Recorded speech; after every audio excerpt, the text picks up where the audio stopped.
us what libertarian is. I hear that all the time. Let me tell you what libertarian is. Libertarian is someone who says you can be as liberal or as conservative as you want to be. Just don't force others to be like you. Got it. That's what we are all about. We are all about long-term solutions, not short-term solutions. We're all about changing culture, not just changing law. Law, we have to remember something. At the end of almost every single law is a guy or a gal with a gun who will put you in a cage. And if you don't want to go in that cage, he or she is going to kill you. That means you only use law when it really matters, not just because I'm angry, not because I don't like you, not because you should do some activity I think you shouldn't do or whatever the case may be. It's only for important things like life and liberty and property and things like that. That's when you use violence. That's when you use force. That's what libertarian's all about.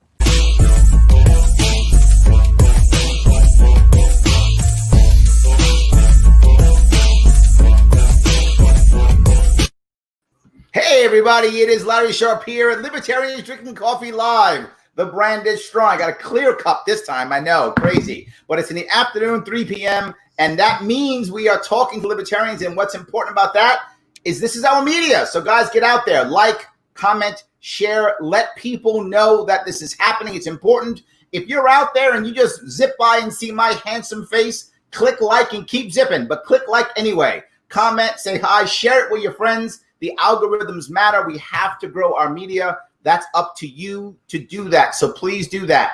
I am very lucky today. I have with me someone who's been playing the libertarian game for a year or two now, a little bit. Someone's been in the LNC, run for Congress, now running for Senate. The man himself from New Hampshire, Justin O'Donnell. How are you, sir? I'm great, Larry. Thanks for having me on today. Absolutely. I'm so glad you came. The thing that gets me is you've been punishing yourself literally for years, right? Doing this stuff, right? Yes. What made you decide now, from all the other stuff you've done, to decide to run for U.S. Senate in New Hampshire, and why this year? Well, believe it or not, I think it started with when I first got involved with the Gary Johnson campaign in 2016. That's when I decided to, I was done sitting on the side road. It had been a perfectly convenient time. I had just gotten laid off and was in the process of starting my own company. And so the Libertarian Party of Massachusetts needed help with a petition drive at the time, and Chris Crawford dragged me in to help run everything and get stuff done.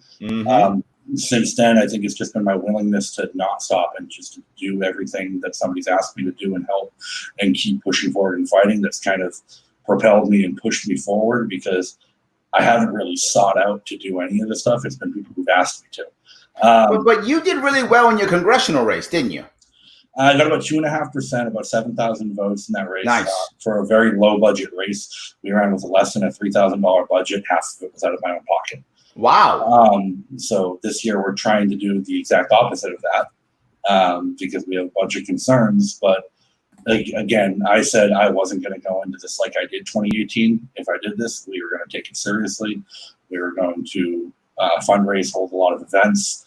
And then COVID happened. Yes, absolutely. Yes. And we're still trying to figure out really how to respond to that and how to react to that. While at the same time, but this is a ballot access issue for you, isn't it? You need to get what, 4%? Is that about right? Did I get that number right? Yeah, as a statewide candidate in New Hampshire, I need 4% in order to keep the Libertarian Party on the ballot moving forward.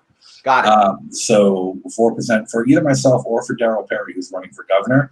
Unfortunately, Joe Jorgensen does not count. They don't count the presidential race. They don't count that out. Perfect. Yes, I love it. Another way to hurt us. Look, so that means if somebody cares about us having ballot access in New Hampshire, once we have ballot access, I mean, that means now people can register as libertarians in New Hampshire. People can run all over New Hampshire, right?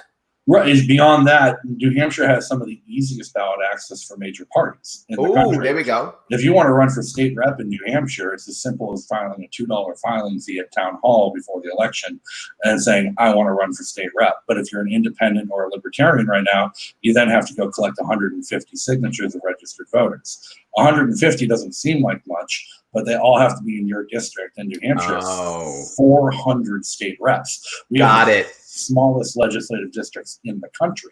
So getting 150 registered voters in your district to sign the petition in a short time period, very tough for state rep, very tough. So, guys, if you want to help this happen in New Hampshire, if you're in New Hampshire, if it matters, head on down to where you see that thing right there, O'Donnell2020.com. That's actually two N's and two L's, right? Yes, 2 N's, 2 L's.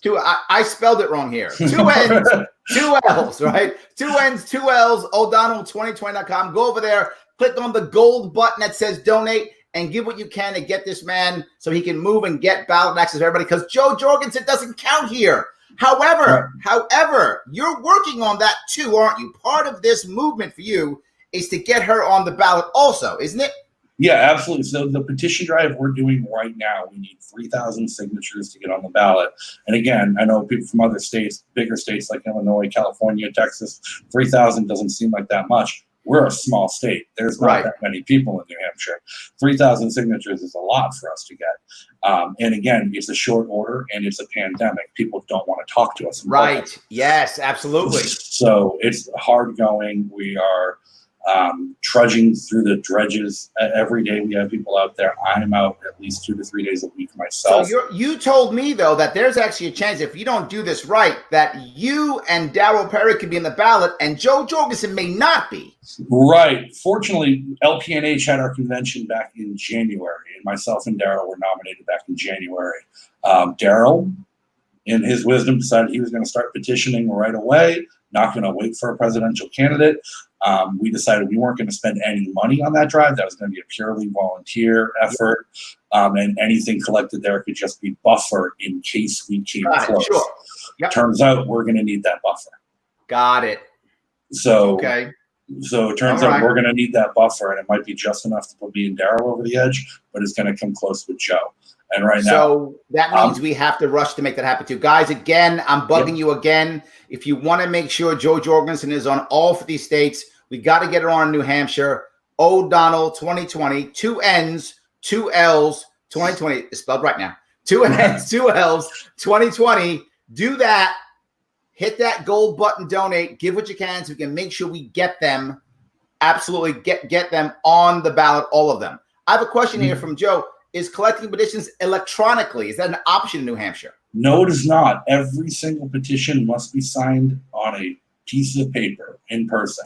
The upside is every petition contains every candidate. So the petition. Oh, that is good. Yeah. So the petition we're circulating right now includes myself and Darryl, but it also includes, now there's 2 different ones, one for each congressional district, our CD2 candidate, Andrew Olding, and our CD1 candidate, Zach Dumont. As well as our county offices. We are running Richard Manzo, who everyone in the party is familiar with from him helping run the Vermin Supreme campaign. Right. He's running for county treasurer, which he's uniquely suited to because he's actually an elected libertarian who serves on the budget committee in his town and has for multiple terms. So even though he's young, he's a libertarian, he actually has the resume to run for the office he's running for. And our other county candidate in Hillsborough County is Nicholas Sarwark, who's running for county attorney. There we go. I love that. So great. So we have a lot of people out there. So guys, when you head over there and help him out at O'Donnell, 2 N's, 2 L's, 2020.com, you are helping a bunch of people in New Hampshire get on the ballot, have success. This is, I love you, Justin, but it's bigger than you. It's bigger than all of us. It's bigger than all of us. Absolutely. So we want to make sure that happens. So tell me a little bit about, you mentioned something specific about your state, though. You have a situation to where the economy slowdown has hit New Hampshire badly, but you have a Republican governor, right? Yeah, in New Hampshire, we have a Republican governor, but we're also right next to Massachusetts, who also has a Republican governor. Difference is Massachusetts has a Democratic supermajority in both houses, and the Republican governor in Massachusetts just takes his marching orders from the House, because even if he wanted to veto anything he could, they would override it the next day. Right. However, he's one of the most popular Republicans in the country in Charlie Baker. Chris Sununu is not far behind him in popularity, but he kind of follows the lead. And whereas New Hampshire, the economy here has been decimated. We went from having the lowest unemployment in the country, where to the point where Dunkin' Donuts was offering $15 an hour part-time just to start. McDonald's was offering benefits to get people in the door. That's how desperate they were to find people to work. To now, I haven't worked since February. Now, granted, I could start work tomorrow if I wanted, I consider it irresponsible due to COVID and the fact that I work as a health insurance consultant, and 90% of my clients are over the age of 65. I'm not going to go visit them in their homes. Right, makes sense. Right, yeah, but makes sense. A lot of people aren't as fortunate as me, where they have other things to fall back on, where I can still write, I can still publish my books. Yeah, but your piece you're bringing up though is the narrative across the country is Democrat governors have destroyed their states. That's the narrative, right? But then this breaks the narrative, which means you got Republicans who are angry and Democrats who are angry, which opens up a lot for both you and Darryl Perry. Am I right? We're hoping it opens up a lot. I believe it will. They had a huge string of rallies against the governor that were led by Republicans. Governor Sununu is facing a primary challenge. Ooh, okay. So he hasn't had a primary challenge. He didn't have a primary challenge for his reelection. He's going for his third term, and now he has a primary challenger. Karen Testerman, a literal Karen. She's coming from the hard right and wants to complain about everything. That's good. I like that. So now with that kind of opening, I think that gives you that chunk of easily getting your 4% you talked about, right? You could get it now. That's that you and or Darryl could get that number, and then maybe even more, right? I mean, this could be an election with this real impact. Yeah, absolutely. I hope so. And I personally, in my interaction, I do talk with a lot of people in the Republican Party and Democratic Party here in New Hampshire. Both myself and Darryl are very active at the State House, even when we're not elected in office, lobbying and going up. We do have the benefit of having the most accessible legislature in the country. We have 400 state reps in New Hampshire. Yes. Each state rep represents less than 1,200 people. I'm on a first-name basis with half of them. Because I'm up there arguing in the election law committee so often. Darryl's arguing in criminal justice. So this is a real impact race. And I say that because there's a lot of people who haven't decided what, which horse are they going to back in these races, right?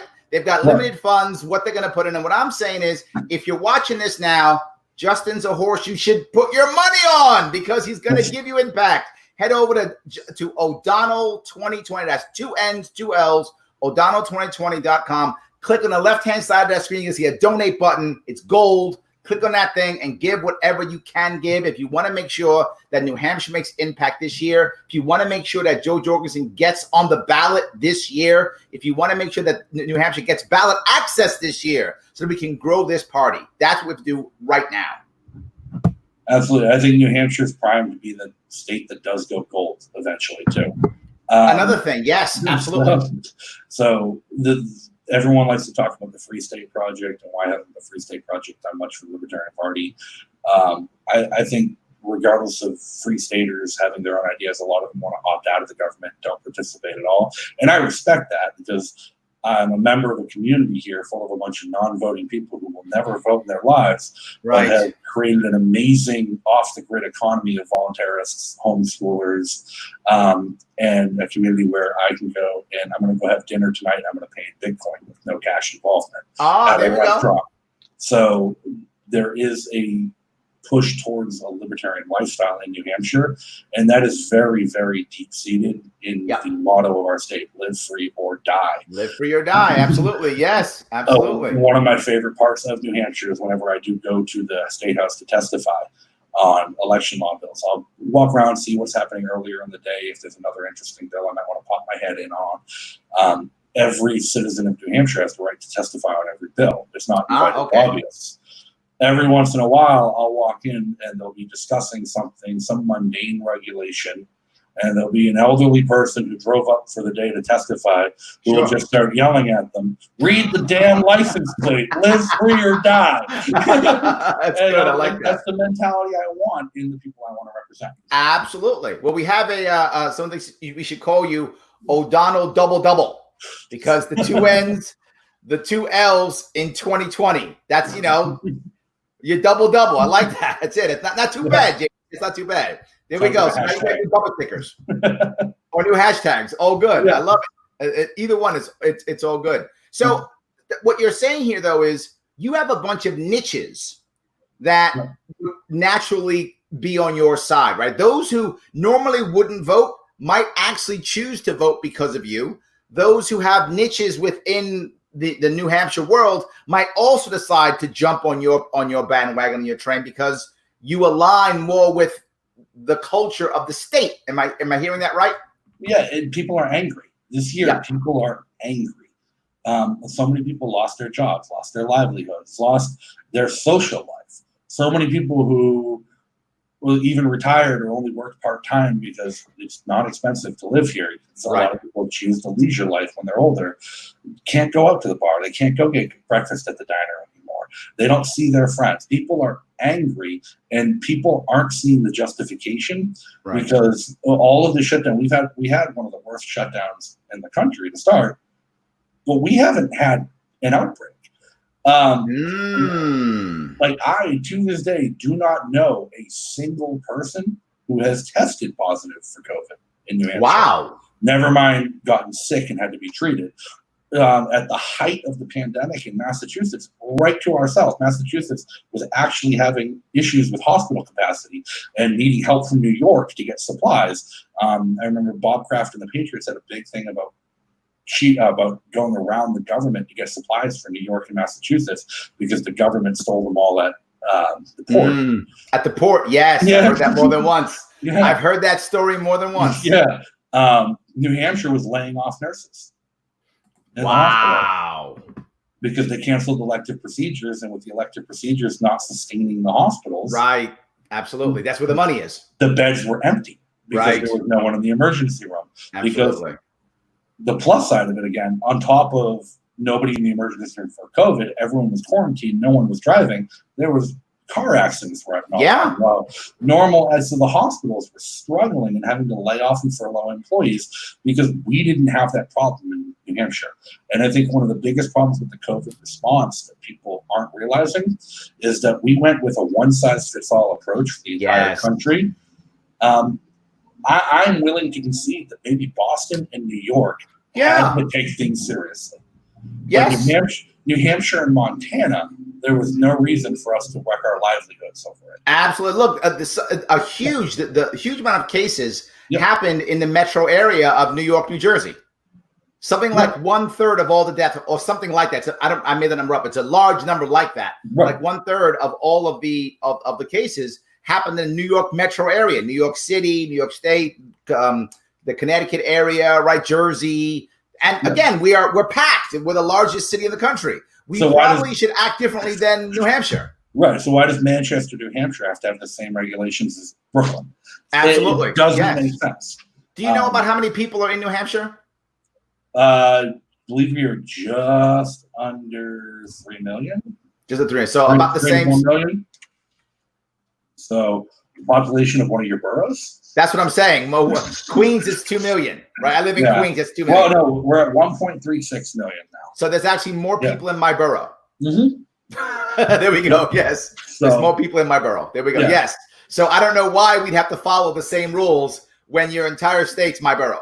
Right. And that's the thing. Like, I think part of the reason cases have been so low in New Hampshire, social distancing is just part of our lifestyle. Oh, sure. Yes. Like, to the point where, what do you do for recreation in New York? You go to the park, you meet with a bunch of people, you go to a bar. Yep. We go hiking in the White Mountains. Right. A whole different culture. Yeah. Sure. Yes, I get it. That we have access to. And when you're outside, they're showing you're less likely to contain it. People who have higher vitamin D exposure are less likely to get it. Well, absolutely. Yeah. No, it makes total sense. I joke with my brother. My brother lives in Brooklyn as well. And I asked him, like, what the hell good is quarantining going to do if you live in pre-war construction with shared ventilation? Yes. Yes. Absolutely. Yeah. Yeah. And most people don't realize this. In one square mile of Manhattan, there's 60,000 people. In 1 square mile, 60,000 people. I mean, it's massive. The city itself, New York City, has about a 25,000 per person per square mile average. Yeah.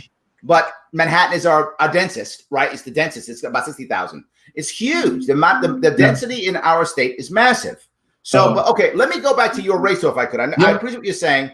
The thing that I love about your race more than anything is several things. Niches, which I love the niches that will join you. That's valuable, right? And you can now market to those niches directly, which I love. So again, guys, if you want to help him market to those niches, which will help everyone else as they copy those niches. Head on over, O'Donnell, double, 2 N's, 2 L's, 2020.com, right? O'Donnell2020.com. Click on that gold button right there that says donate. Give what you can give so we can make sure we touch those niches. But the next piece I want to bring up is a lot of libertarians, when they run, obviously you run to win. You're a serious campaigner. You run to win. I know this. But if you don't win, right? If the Democrat wins, if you don't win, you have a big advantage, similar to the one that I had, right? When I ran, I lost, but I had a very good consolation prize, which was ballot access. Amazing consolation prize. You have the same thing, don't you? Right. Ballot access alone is my kind of third tier. So our goal is in 2016, Gary Johnson and Max Abramson both got around 32,000 votes statewide in New Hampshire. That was just barely over 4%. I think we're going to have one of the largest turnout elections in history this year. So I don't think 32,000 is going to be 4%. My goal, I would like to be happy with 50 to 60,000 votes. That's a big jump. I think people are angry enough and people are looking for something different. And it's I'm looking at the Republican primary, right, and seeing that they have a difference between a drug warrior general who's all about foreign intervention, a MAGA-loving Corky Mesner, who's done his entire resume is he worked on the Trump campaign and wants to MAGA, and has been endorsed by Donald Trump Jr. Got it. And then an incumbent Democrat who, while she was an incredibly popular governor when she was here, the reason she was popular was because she let things slide because the Republicans had a veto-proof majority in the House her entire term. Oh, got it. And so she was the governor that gave us legal silencers. And she was the governor she was the Democratic governor who oversaw the gun control eroding in New Hampshire. Got to the it. point where the Republican that replaced her was easily able to sign constitutional carry because there wasn't much left to repeal. Got it. So she wasn't a very Democratic Democrat. She herself was a very Democratic Democrat. She never signed any of the bills. She let them come to her desk and pass on their own because she knew her veto wasn't going to work. But the Republicans in the House with their veto-proof majority, at that point in time, there was a very, very strong House Freedom Caucus in New Hampshire. And they were willing to bridge the gap, and they were willing to push some social issue bills for the Democrats at the same time. So let me go to this piece of the percentage you want, right? If you get 50,000 votes, 60,000 votes in New Hampshire, I mean, isn't that going to change the culture of politics in New Hampshire? I feel like 50,000 votes. I mean, I got 100, maybe a little bit more than 100,000 total in my state total, and that made a bit of a dent. Not a change, but a bit of a dent. And I've got 18 million, 19 million people in my state. Right. So I feel like 50,000 votes in your state, 60,000 votes, I feel like that's going to shake some things up. You're going to have some Democrats, Republicans going, hey, Justin, you don't want to stay libertarian, do you? Why don't you come join our party? Aren't you going to have that happen? It's already happened. There we go. Okay. I know I told you a bit before about how really the reason I'm running is because people asked me to. I didn't want to do this. I was really burned out after 2018. I know the feeling. I was really burned out after terms on the LNC. Even when I ran for LNC the first time, it was because people in Massachusetts asked me to do it after you resigned. It wasn't because it was something I wanted to go do. Yep. And even to this day, I get some people in Massachusetts very upset with me for not running for a third term. But I've had at least one Democrat state rep ask me if I would consider becoming the Democrat candidate for Secretary of State in the fall. There we go. Yep. That's what I was saying. That's a different race. That the constitutional offices in New Hampshire are not elected on the ballot. Oh, okay. So once the House has been elected, the parties, any member of the House can make a nomination if it's seconded that person's nomination, and then only the 400 members of the House vote on the constitutional offices. Got it. The incumbent Secretary of State right now is the longest serving Secretary of State in the country's history. He's archaic. His office still uses paper and handwritten spreadsheets. They do not have functional computers. If we want to get the voter database from him, it's in a scanned PDF that we then have to transcribe into a spreadsheet. And he charges $8,000 for a copy of the voter database. Wow, this is a good racket right here. He's a Democrat. Wow, and he's a Democrat, and he has opposed every single election reform bill that's come up in the past 4 years, including all the ranked choice voting bills the Democrats have proposed. And he has gone to committee to testify and outright killed the bill.